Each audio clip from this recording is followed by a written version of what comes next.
It was after killing the horsemen of war that we were granted passage to the second level of hell. Crossing through the portal of bones and blood was an uncomfortable experience.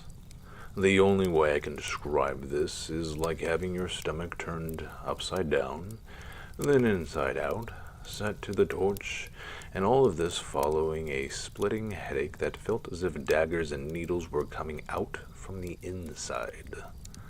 The headache was the worst, as it seemed to grow in intensity with each passing moment until it became unbearable. But mercifully, it all stopped once we exited through the other side. After collecting our faculties, we beheld a sight that left us in awe. The sky was a mix of pink and orange, as if in perpetual dusk or dawn, and the scene under that sky was equally breathtaking. Before us was a vast city that appeared to span the entire realm. I say this because it stretched out as far as the eye can see, and likely beyond the horizon in every direction we observed. The buildings seemed odd in their construction and placement, as if the architect was a madman or some modern artist. Here, let me give you an example. A large cluster of hovels that seemed to be mud huts were built on top of a luxurious-looking mansion of marble and gold. However, that very mansion was built upon a great helping of rickety-looking huts. You know, the kind that you find out in a bog? Yeah, that kind. And how these things didn't collapse under that intense weight was frankly beyond me. I think it was the hell of some noble rich person to be surrounded by the unclean masses, to be harassed by those he snubbed in life. With the insane architect straining my eyes and giving me another headache, thankfully not the kind I just suffered, it was Tech and Talk, the twins, that spotted a building that seemed like the kind of place one could find whomever lorded over this realm. It was the tallest and overall largest structure. It had to be, miles wide, as it simply dwarfed all others, like a frost giant among ants. So, we sallied forth to the gargantuan tower.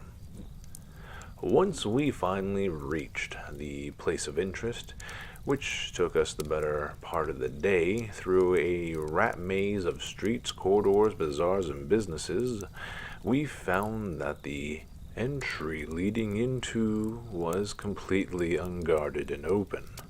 In fact, the gateway wasn't much of a gateway at all, as it was missing the gate, doors, pretty much anything that would bar one's entry.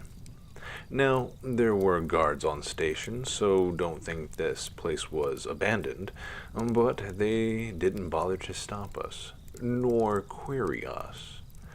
Oh, they saw us. How could they not? We were quite the ragtag-looking bunch of misfits, well armed and equally geared as if we welcomed trouble wherever we went. So they left us alone and we carried on. Walking for who knows how long, we eventually reached the end of this extremely long corridor, and before us was an overly exaggeratedly huge door. For perspective purposes, I looked up and saw it stretch beyond sight.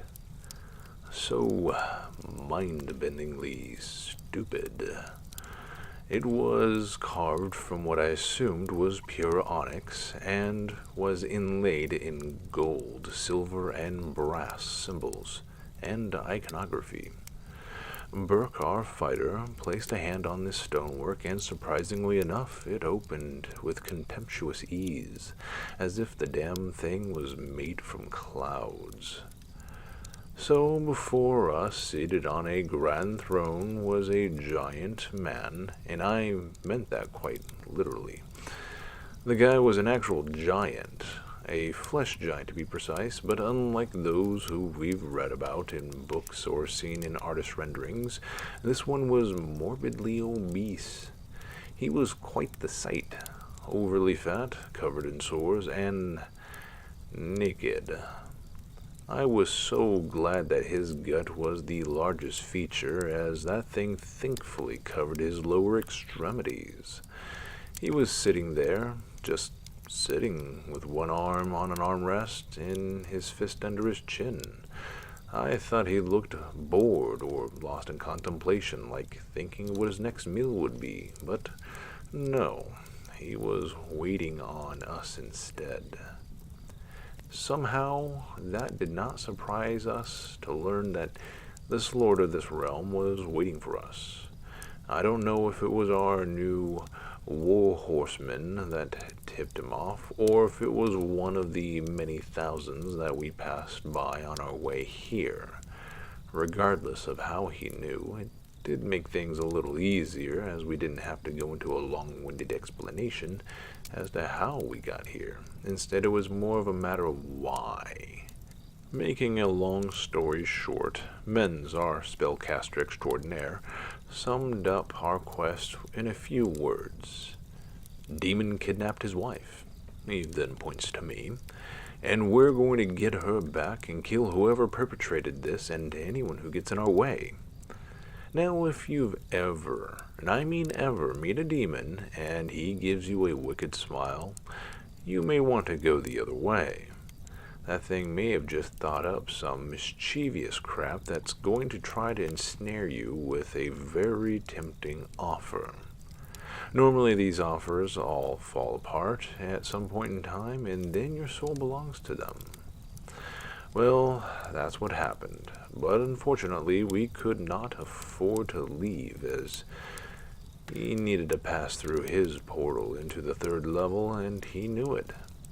He gave us the offer and told us what he wanted in return, and we had no choice but to accept. We signed our contracts, and were whisked away through some magical means to our new destination.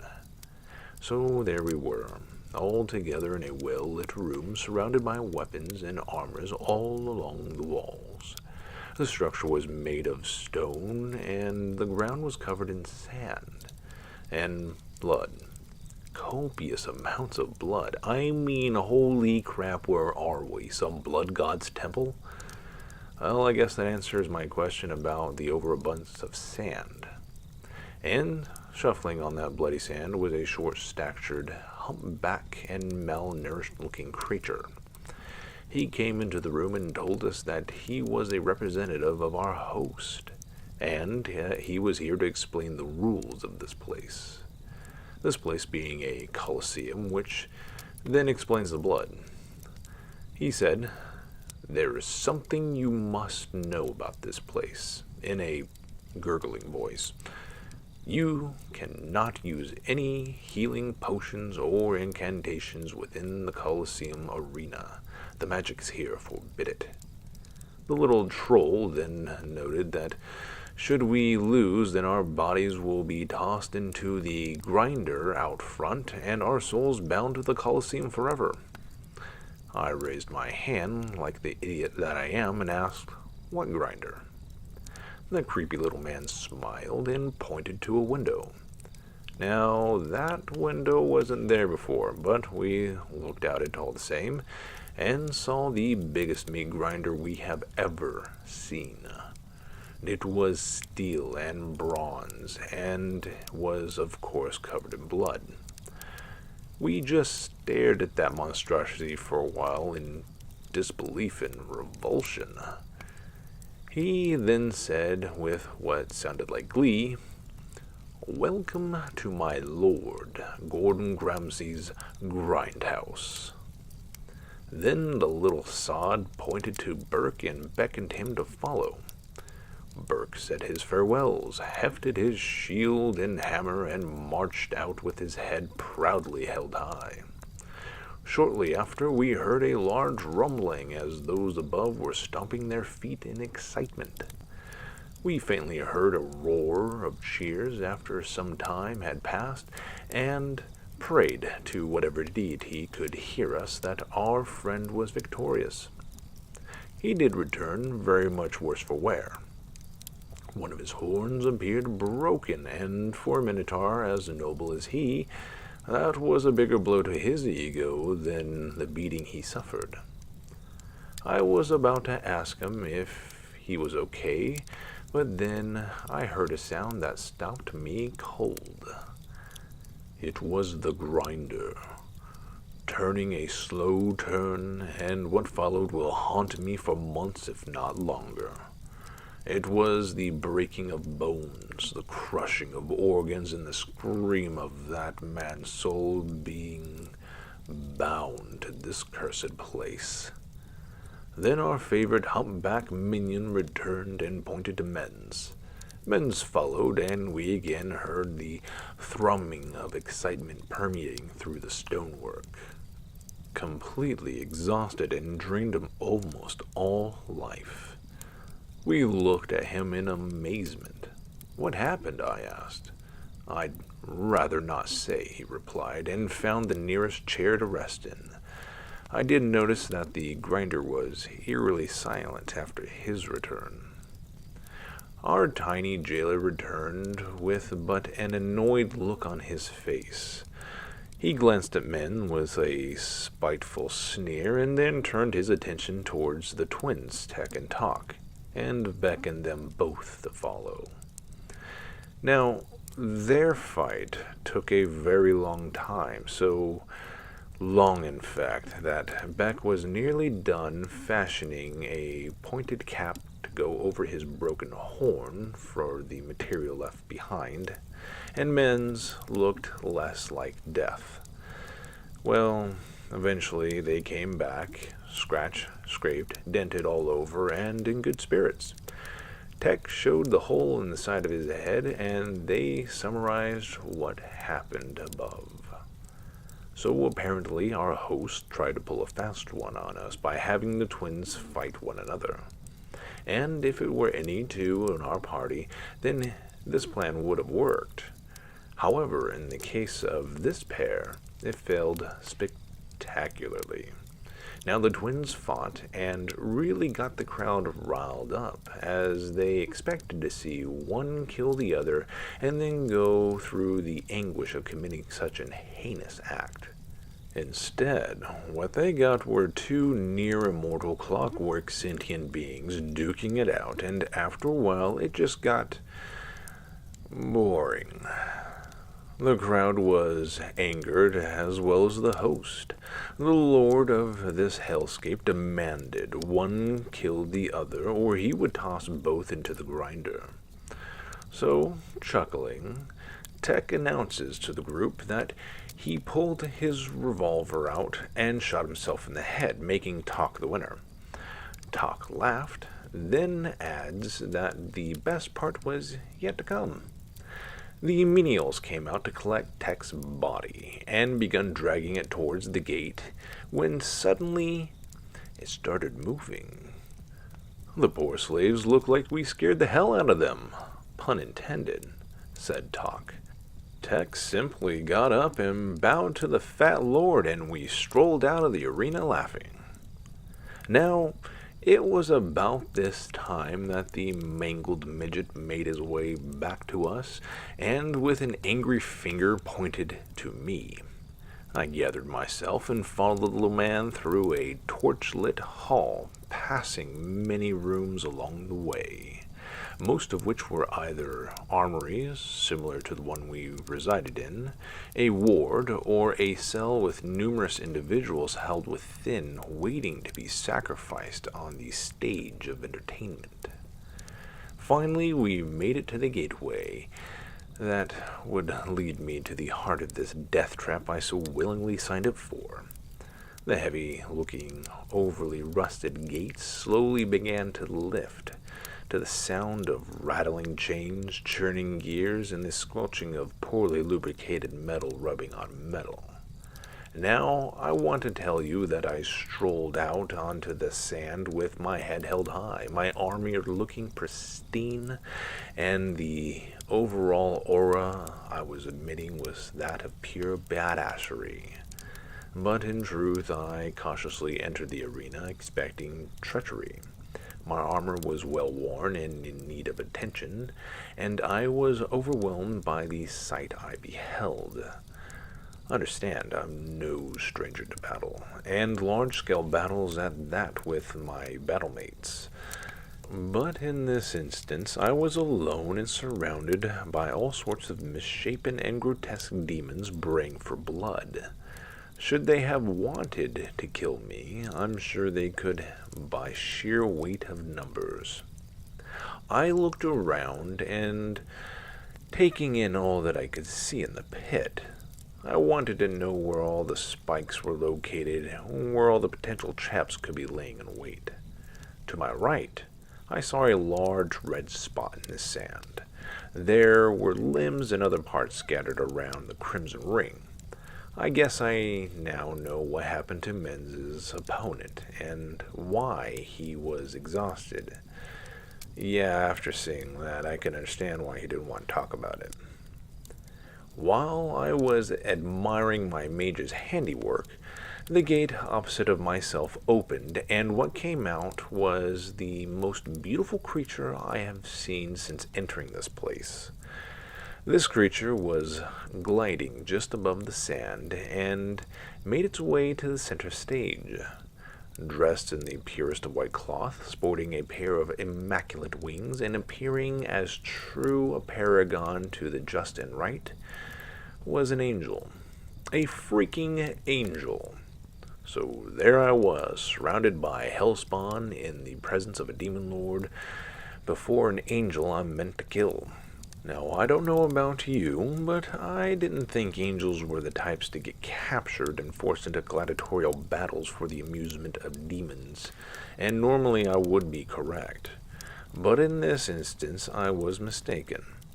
Even though the angel was perfect in every way, its eyes seemed different, off-putting.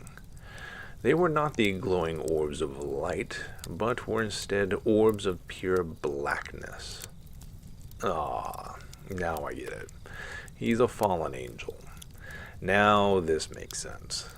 But regardless of his fallen status, he's still a sight to behold. Smiling, it drew a sword, and I couldn't help but notice that that's all it had. No armor, no shields, nothing. Just the cloth that wrapped around its body and its sword. Now, I'm not a betting man, but that seemed like this guy was either exceptionally good at what he did, or he was far too cocky for his own good. Or both. Either way, I was about to find out. So let me set the record in saying that I was very quick to react, lightning on my feet, swift with my movements, and I looked good doing it too. Had all the demon gals swooning. Oh, did I say I? I meant he. I, on the other hand, was slow, on the back footing, and was being made the fool. Also, that angel was a damn cheater. Before I could even draw my blade, that winged bastard took the air and flew beyond my reach. Then he would make passing swoops, slashing and slowly chipping away at my flesh with his sword, found ways between the plates that seemed impossible. Sweep by sweep, swipe by swipe, he was releasing my lifeblood from the wounds of the flesh and onto the hungry sands underneath my feet. I was his plaything. I knew this, and even though I tried, I could only just barely nip the end of his robes. He was just too fast and I too slow. This torture went on for a few minutes, but which felt like an eternity. I could not tell you how many individual cuts I had suffered, but it had to be approaching 1,000. Death by 1,000 cuts. I thought it was only just an expression here, but I'm actually experiencing it firsthand. Helplessly, I began giving into despair, giving into this defeat, my inevitable demise. I was sure that this was because of me, my failure, that we would all perish. Something I failed to mention before was a term in our agreement with Gramsies. We all had to survive our bouts, or we would all be thrown into the grinder. This is where his calculations of getting the twins to kill each other failed, to achieve the sweet irony that one killing the other would lead to their own death in the end. But, again, that plan fell through. But this fight, this fallen one, must have been his ace in the hole. And it is that I get to experience this dishonor, to know that their deaths are because of my inability to stand against this one foe, that their blood is on my head. I do not know how long I was on the ground, but it did not matter. Laying faced up, I focused my sight and saw the angelic creature over me. His foot was pressed down on my chest and pinning my immobile self to the earth. Looking towards his master with both raised hands, he was inciting the crowd to chant and cheer. The lord of this damned city, smiling that hideous smile, held out his great paw in a fist. I was to be judged by the raising or lowering of a thumb. Have you ever experienced a flashback that presented your entire life in one showing? I was told that when you're on the edge of death, it's likely that you could experience such a thing. In my case, that's what happened. I witnessed through current eyes my childhood and growing up into the man I became. It was extremely vivid. In this blink of an eye, I saw it all, and was falling into a dark place. But then I heard her, the woman I would travel with, argue for, and even fight with. I could hear the sweet sound of this one woman's voice I would fall in love with and eventually marry. It was her that drew me out of this melancholy, that deep pit that would keep me pinned to that place. It was my depression, not my enemy's foot, that kept me down. Then it happened again. Something magnificent, something spectacular. It was because of my love and my devotion to her. The fact that she was lost to me, taken, stolen from our home. My side, that I could not allow myself the eternal rest until she was safe again. It was at this very moment of revelation that the second chakra gate opened. This gate allowed the magics within to pour out like a raging waterfall from a high peak. Poetic, I know. All of this was occurring so fast that time remained still. The flesh healed, strength restored, and enhanced by the magics to unparalleled heights. So, just to be clear, I only remember things up to that point. Due in part to when a gate opens, it can be rather overwhelming. Like when blacking out from drinking too much ale at a party. In this case, the chakra magic is the ale in my body, the party place, and everyone's getting hammered. So trust me when I say I don't know what happened next, but when I came to, I will admit that I was a bit surprised myself. So there I was, standing over a very dead and stunned-looking angel, bisected from shoulder to groin, one wing twitching in the sand. He was bled out already, yet the stadium was eerily silent. It was so quiet you could hear a mouse fart from a mile away, in another dimension. Looking around, I saw nothing but statues in the stands. Even the lord of this place was shocked, his fist just hanging in the air, ready to pass judgment, but instead of his thumb pointing downward, it was his jaw. I swear, if it could go any more slack, it would have hit the sands below. I, after taking a look of the awe of the stadium, departed to the gate and that ushered me in. It was after I left that great roar erupted, as the crowd cheered and yelled and clamored for the impossible upset. The following day, my friends and I gathered our belongings, refreshed and restocked, made our way to the throne room of the demon lord, Gordon Gramsies, to take our prize and depart this blighted place once and for all.